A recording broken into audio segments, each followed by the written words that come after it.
You're an atheist? I am definitely an atheist, yes. Now, why are you an atheist?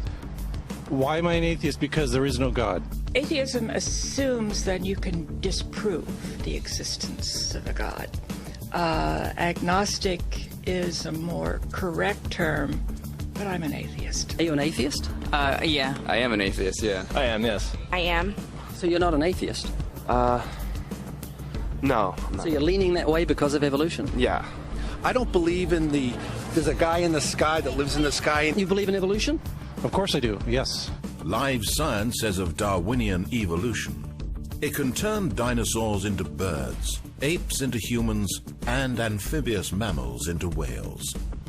What Darwin showed in his work on evolution and natural selection is that we don't need to invoke any supernatural force or power to account for the development of life through time on Earth. The ongoing processes that are observable in today's world. Do you think it's a belief?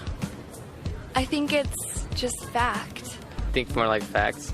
There is too much evidence to ignore. Do you think it's a belief? No, it's science. It's the way it happened. It's logical. You know, all the scientists pretty much agree with it. It's more of a fact. When did you start to believe? When I started to think for myself. When did you start believing? When I took my first biology class. It all started to make a lot of sense. The teacher made it very, very easy to understand. I generally trust the scientific community. Makes more sense than any religion or anything. The fossils they found of all the cavemen, the Homo sapiens, the dinosaurs, it shows clear evidence. I believe in science. What's your major here at this university? Biology. You're a biology major? Yeah. You believe in evolution? Yes. What's your major? Geology. Chemistry? Biochemistry. Environmental science and policy. I'm a physicist. Biochemistry. Okay, do you believe in evolution? Yes, I do. Do you believe in evolution? Yes, I do. Of course. Yes, I do. I do believe in evolution. You believe in evolution? Yes. Are you a strong believer? Yes. Are you a strong believer? Yep. Yes. Yes. Absolutely. A scientific method is based on the collection of data through observation and experimentation. Science Daily. Could you give me some observable evidence that evolution is true? Something I don't have to receive by faith. Yeah. Some observable evidence. I mean, take a look at what happened 65 million years ago. Hang on, I can't. That's 65 million years ago. I believe, millions of years. So that can't be observed. We can trace the evolution through the fossil record. Could you be specific? Just give me one. Between 6 and 7 million years ago. Hundreds of thousands to millions of years? So it's quite a long time. Yes. Millions of years. Yes. So it can't be observed. Evolution is not testable over time. We are condemned to live only for a few decades, and that's too slow, too small a time scale to see evolution going on. Richard Dawkins. We see nothing of these slow changes in progress until the hand of time has marked the lapse of ages. Charles Darwin. You've got the canine kind, the coyote, and the domestic dog, and there's the feline kind, which is the cats, the tiger and the kitten, and you've got humankind. So Darwin said there'd be a change of kinds over many years, so could you give me one example of observable evidence of a change of kinds? So, for instance, the fossil record shows the common ancestors of all carnivores, that cats and dogs were once linked, once united by a common ancestor. How long ago?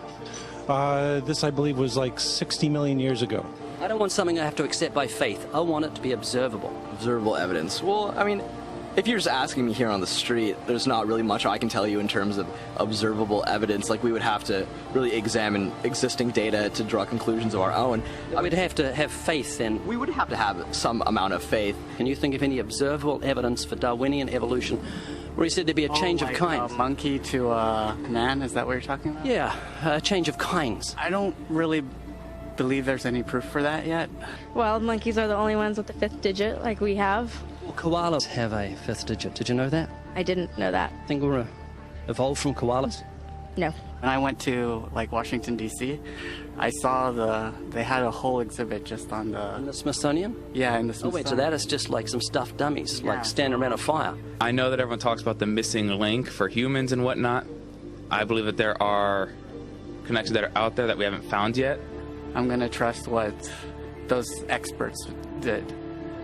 Those experts came up with. I have a strong trust and evolutionary ideas based on the evidence presented. Can you think of any observable evidence for Darwinian evolution, a change of kinds? I haven't seen it myself, but I believe what the textbooks tell me about it, so... You've got faith in the experts?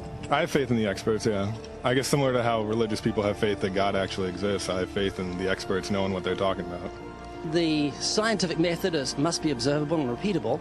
So could you give me one piece of observable evidence for Darwinian evolution? Okay, I would point to, as one great example is look at the genetics of the stickleback. What's that? So stickleback fish are a very interesting collection of species that were recently isolated after the end of the Ice Age. What did they become? They're various species of sticklebacks. They stayed as fish? Well, of course. Can you think of any observable evidence where there was a change of kinds?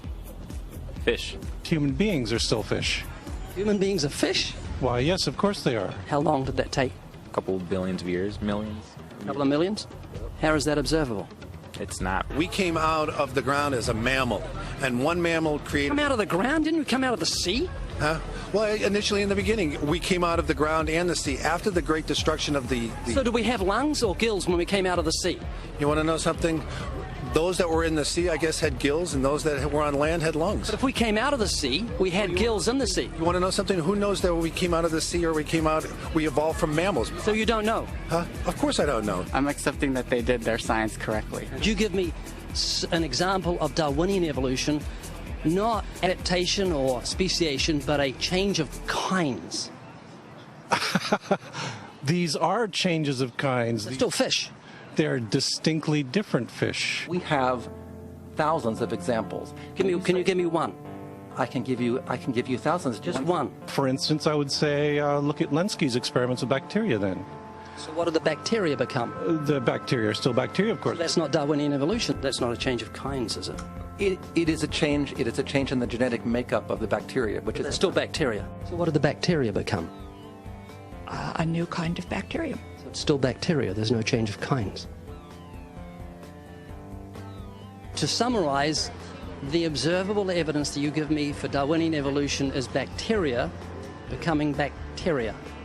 No, it is bacteria acquiring new metabolic capabilities.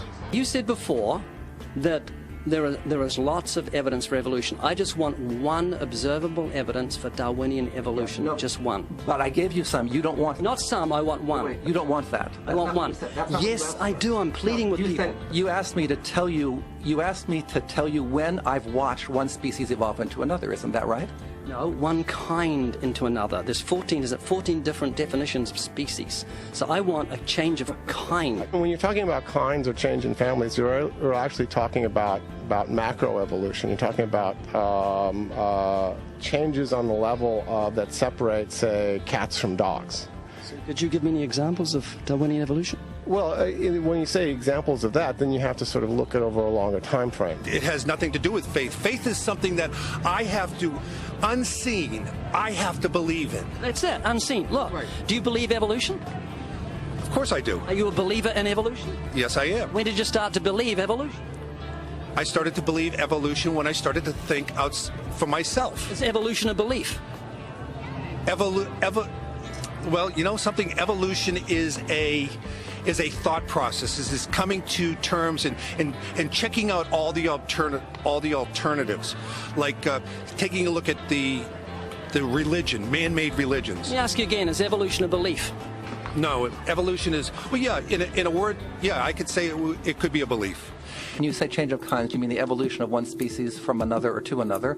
Yes, we have that in action, actually, in the Galapagos. Could you give me one instance? Yes, we have an example from a group of birds called Darwin's finches. You take a look at the difference between the finches on the islands that all started out. I mean, that's very, very observable. But that's not Darwinian evolution. There's been no change of kinds. What do the finches become? They become genetically new and anatomically new, recognizably different species. So they're still finches? Well, of course, they're still finches. Yes. So there's no change of kind. Little birds that he had observed. What did they become? Their beak shapes. They're still birds.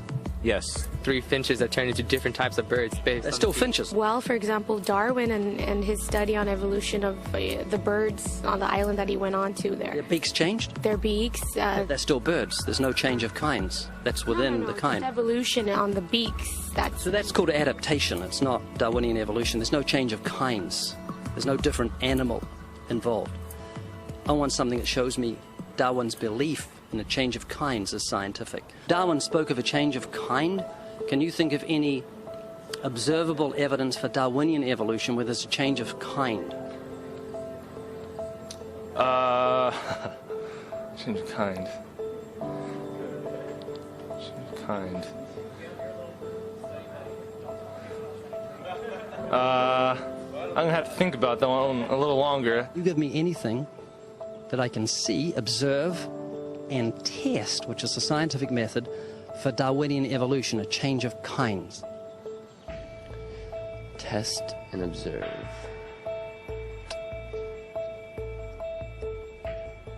Could you give me observable evidence, which is the scientific method for Darwinian evolution, a change of kinds?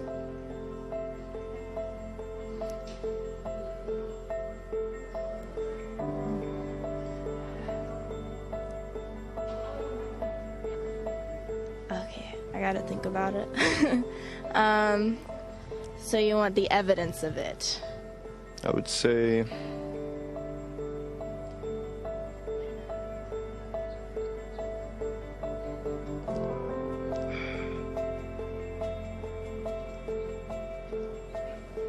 I cannot, I think.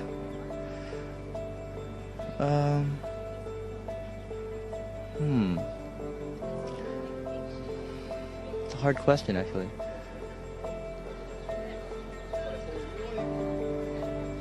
Mitochondrial DNA. So, can you repeat the question again? Could you give me any observable evidence, just one, for Darwinian evolution? Let me think about that for a sec.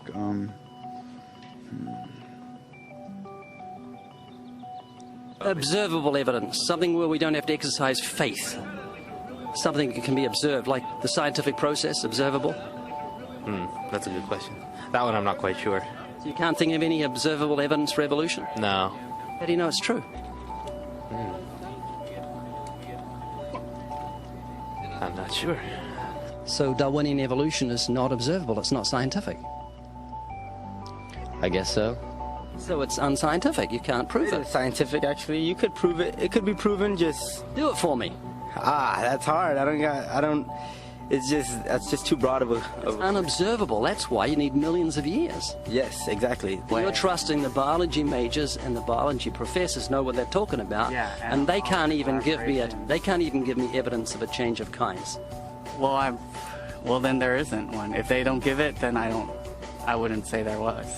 Yeah. I just go on what I've seen and what I've learned from class. So you believe? Yeah. You know what that's called? What? Blind faith. Blind faith. Faith is the great cop-out, the great excuse to evade the need to think and evaluate evidence. Richard Dawkins. Do you believe in intelligent design? Of course not. Do you think everything is intelligently designed? No, I don't believe that things are intelligently designed. Okay, you seem like an intelligent person, so I'm going to ask you something. I'd like you to make me a rose, okay? How would you make a rose? I don't have the capabilities to do that. Hang on. No, it's not intelligently designed, so you should be able to whip me up a rose real quick. Do you believe a rose is intelligently designed? Definitely not. In order for me to know what to make, I have to know what a rose is. Well, it's got a seed, so you've got to start with nothing and you've got to create a seed from nothing. Oh. Can you do that? No, I can't. Could you make a rose from nothing? No. Can't make something from nothing. It's just basic, science. A rose from nothing? A rose. Just like, I can't, honestly. Why not? Me, I have no supernatural abilities. All the geniuses in the world can't make a grain of sand from nothing. We don't know where to start. I can't. Why not? I don't have millions, billions of years. That would be physically impossible. I mean, I would have to. That's not possible. So how could you say everything's not intelligently designed? Where does that leave you on the scale of intelligence if you say everything's not intelligently designed and you can't even make a rose? Why do you think there's no one teaching intelligent design at UCLA? Because they're not allowed to. We can teach anything we want. There's a reason intelligent design isn't taught in our learning institutions. According to physicist Victor Stenger, the legal staff of Freedom from Religion Foundation, a church-state watchdog group, has had remarkable success in convincing many institutions, such as school boards and town councils, that they are breaking constitutional law when they sponsor sectarian activities. That includes intelligent design. When the authorities can't be convinced, Freedom from Religion Foundation sues, and it wins more often than not. There was nothing in the beginning, big explosion of nothing, it became something, and then it came into a rose, and giraffes and horses and cows. I'm not saying that that's what happened. I'm just saying I don't know what happened. That's what scientists have theorized has happened, and you believe them? To a point. So you've got faith? That is true, yeah. Could you give me a definition of vestigials? How's that back up evolution? Vestigial is like, I'm not a biologist, so I'm kind of fuzzy here, but it's like a remaining organ that is not used. Like, for instance, our appendix. Rabbits have huge appendix for digestion of grass.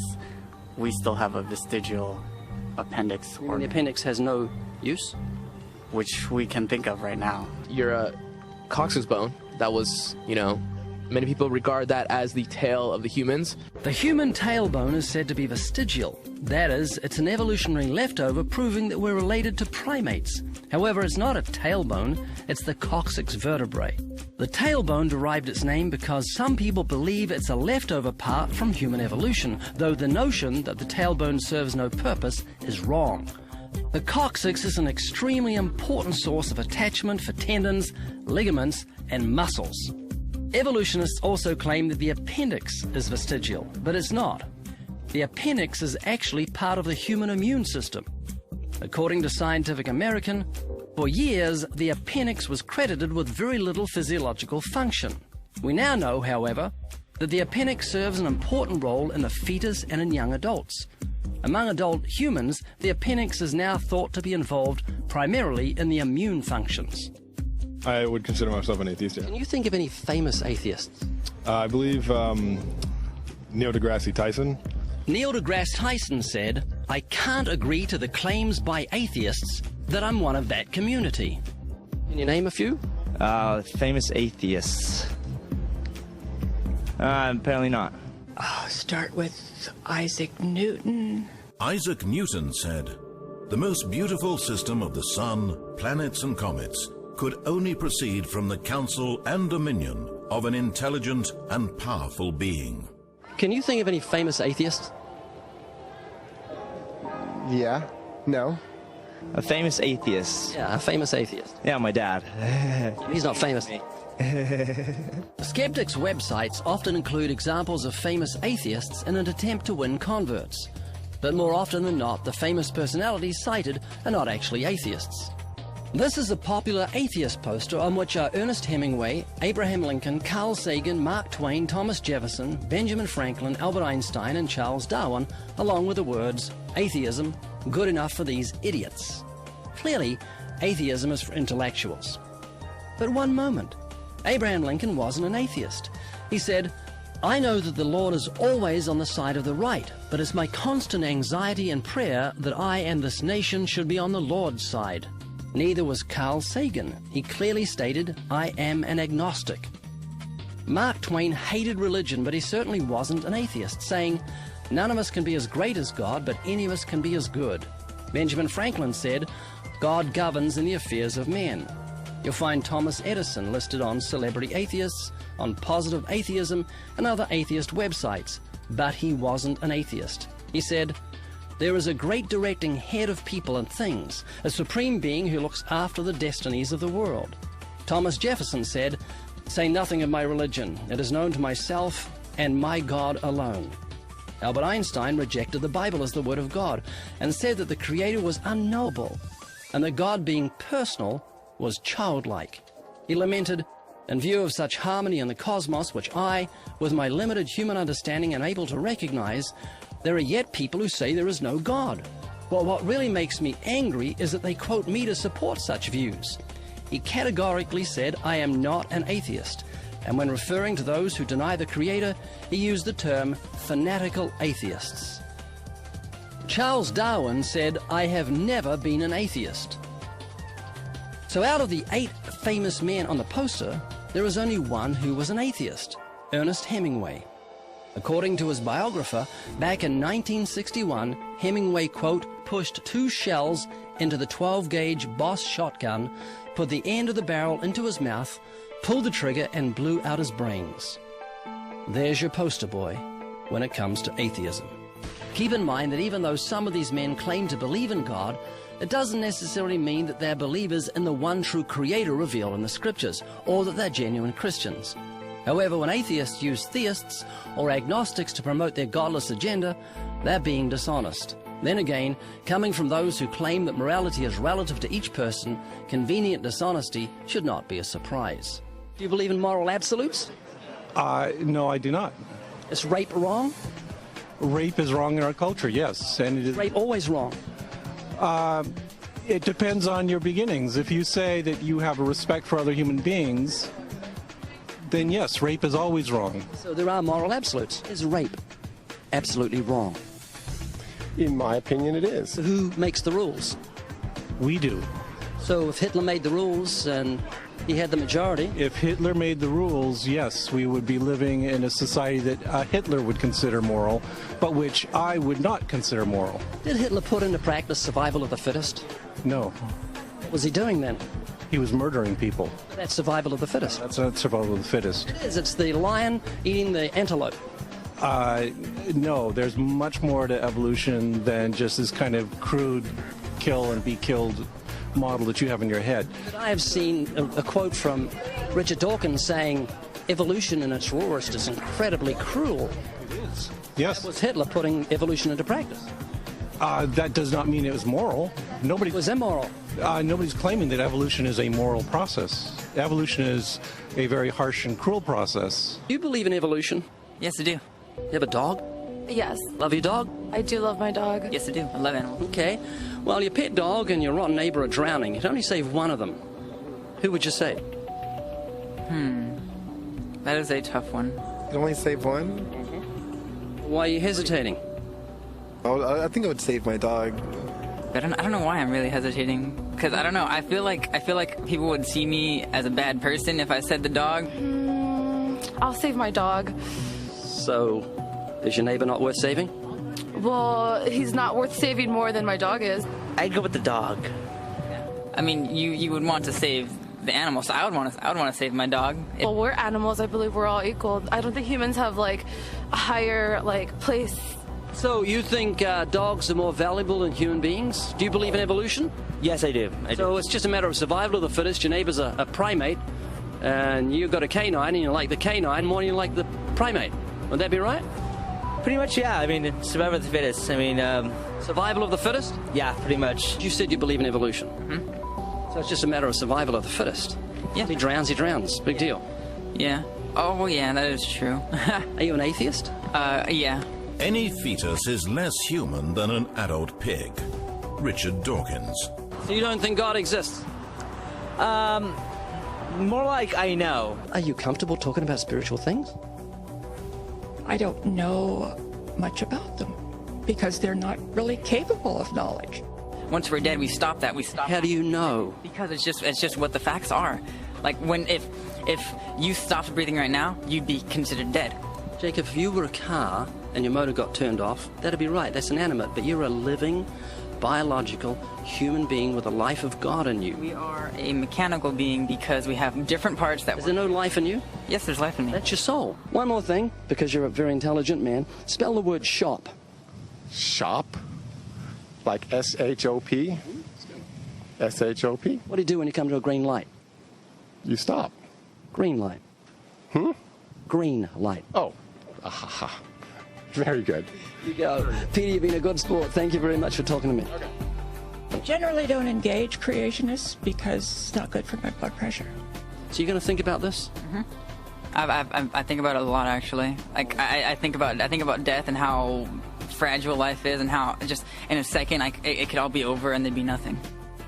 You know, the problem with those who are unable to see evolution, I think, is they don't have imaginations. Anatomical clues to human evolution from fish. Human beings are still fish.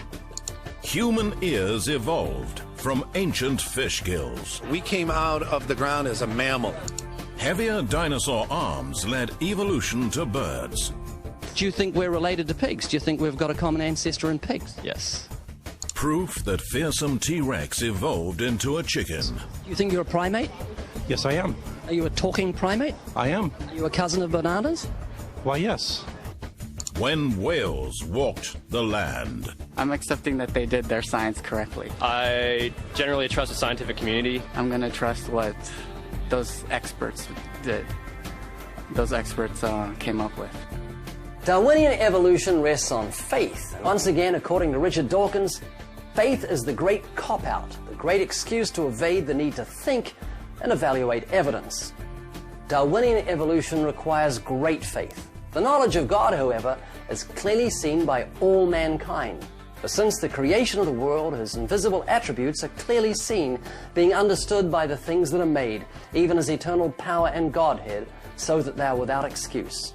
Because although they knew God, they did not glorify him as God, nor were thankful, but became futile in their thoughts, and their foolish hearts were darkened. Professing to be wise, they became fools.